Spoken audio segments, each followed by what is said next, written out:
সে তারেক রহমান জানে তার বাবাকে হত্যা করছে ভারত, সে জানে তার মাকে ক্ষমতাচ্যুত করছে ভারত, সে জানে তার নির্যাতন করছে ভারত, মাজা ভেঙে দিছে ভারত, তার মাকে জেলে দিছে, ইন্ডিয়া তিলে তিলে তাকে মৃত্যুর দিকে ঠেলে দিছে।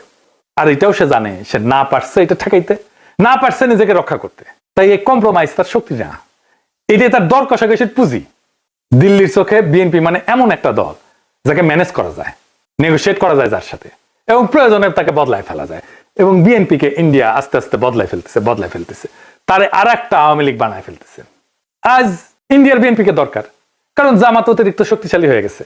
কাল আওয়ামী লীগ ফিরে আসলে বিএনপি অপ্রয়োজনীয় হয়ে যাবে, কারণ ইন্ডিয়ার কাছে বাংলাদেশে কেউই অপরিহার্য না, এখানে সবাই রিপ্লেসেবল।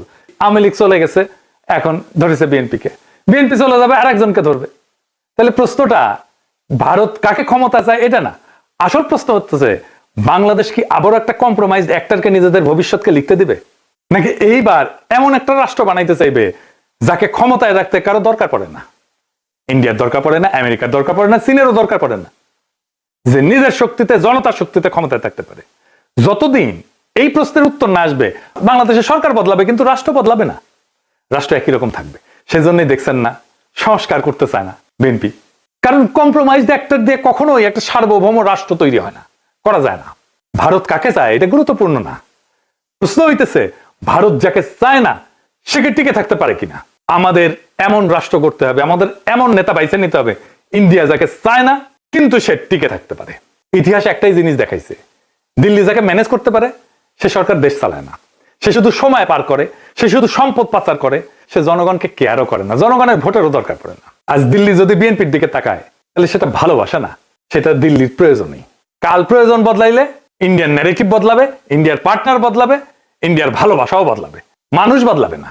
তাই আজকে সিদ্ধান্ত বিএনপির না, আওয়ামী লীগের না, ইন্ডিয়ার না, আজকে সিদ্ধান্ত বাংলাদেশের। আপনি কি এমন একটা রাষ্ট্র চান যে এইখানে সরকার ঢাকায় কিন্তু সেই সরকারের সার্ভাইভাল দিল্লিতে, নাকি এমন একটা রাষ্ট্র চান যাতে টিকায় রাখতে কারো প্রয়োজন পড়ে না সাহায্যের? এই প্রশ্নের উত্তর না পাওয়া পর্যন্ত বাংলাদেশে কোনো পরিবর্তন হবে না, শুধু ম্যানেজমেন্ট বদলাবে। আগামী নির্বাচন এই ম্যানেজমেন্ট বদলানোর নির্বাচন না, এটা আসল পরিবর্তনের নির্বাচন, ইন্ডিয়ার বলয় থেকে বাইর হওয়ার নির্বাচন।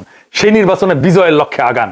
আমাদের বর্ষা বিপ্লবের অসমাপ্ত কর্তব্য সম্পাদন করতে হবে, এবং আমরা এমন কাউকে ক্ষমতায় বসাবো না যাদেরকে ইন্ডিয়া পছন্দ করে, যাদেরকে প্রথম আলো পছন্দ করে, যাদেরকে দিল্লি স্টার পছন্দ করে।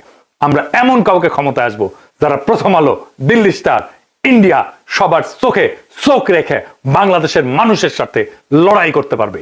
ইনকিলাব জিন্দাবাদ। পুরুষ মানুষের মানসিক কষ্ট দিবেন না, পুরুষ মানুষ মানসিক যন্ত্রণা সইতে পারে না, পুরুষ মানুষ কখনো